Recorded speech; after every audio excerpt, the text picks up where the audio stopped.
l'actualité africaine avec Arthur Ponchelet. Et à la une, dans une annonce surprenante, Corneille Nangaa Yobelio, ancien président de la Commission électorale nationale indépendante de la République démocratique du Congo, a exprimé de profonds regrets concernant son rôle dans la création de l'Alliance Fleuve Congo, un mouvement politico-militaire accusé d'être cité dans l'est du pays. Il a présenté des excuses publiques au peuple congolais, s'est désolidarisé du président rwandais Paul Kagame et de ses alliés, et a sollicité la grâce présidentielle pour contribuer à la reconstruction nationale. Congolaises et Congolais, très chers compatriotes, moi Corneille Nangaa Yobelio me tiens devant vous accablé par le poids de mes fautes et consumé par le remords. En créant l'Alliance Fleuve Congo, en m'alliant au M23 et en acceptant le soutien du président rwandais Paul Kagame, j'ai trahi la nation qui m'a vu naître.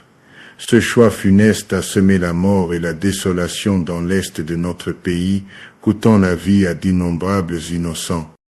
Aujourd'hui, je prends conscience de l'ampleur de ma trahison. Les souffrances infligées à nos frères et sœurs sont incommensurables et j'assume une lourde responsabilité dans cette tragédie.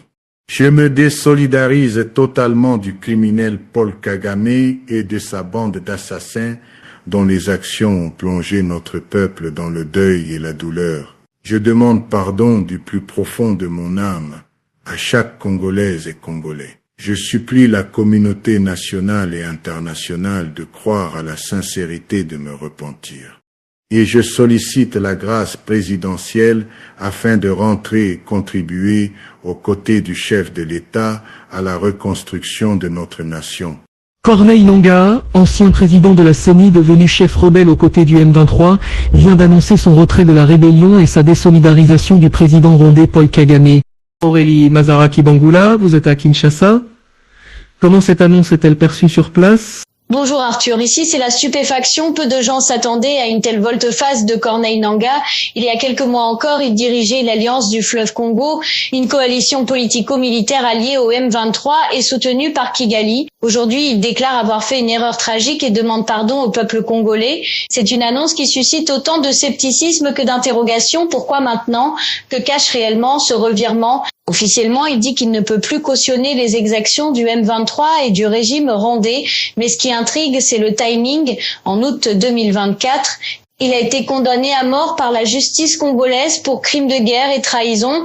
Depuis, des sanctions internationales ont été imposées. Il se trouvait donc dans une impasse diplomatique et militaire. Justement, revenons sur son parcours. Nangaa, ancien président de la commission électorale, s'était exilé avant de se rapprocher des groupes armés opérant dans l'est du Congo. Son alliance avec le M23 avait mené à l'occupation de Goma en janvier dernier, puis de Bukavu en février. Comment en est-il arrivé à rompre avec cette alliance ? Il est possible que ce soit une tentative désespérée d'obtenir une grâce présidentielle et d'éviter des représailles. Parlons de la réaction des Congolais.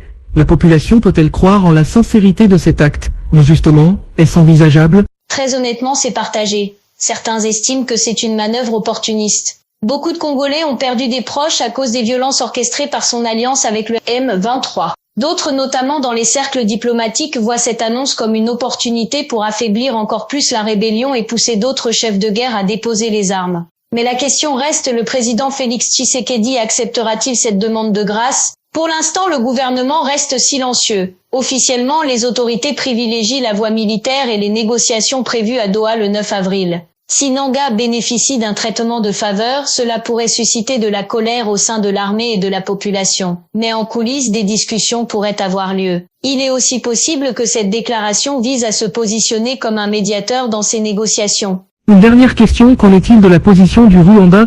Paul Kagame a toujours soutenu le M23. Ce désengagement de Nangaa change-t-il la donne ? Officiellement, Kigali n'a pas encore réagi, mais cette déclaration est un coup dur pour Kagame qui voit un de ses alliés le plus visible se retourner contre lui publiquement. Cela pourrait affaiblir le discours rwandais qui nie toute implication dans le conflit. Merci Aurélie Mazaraki-Bangula pour cet éclairage depuis Kinshasa.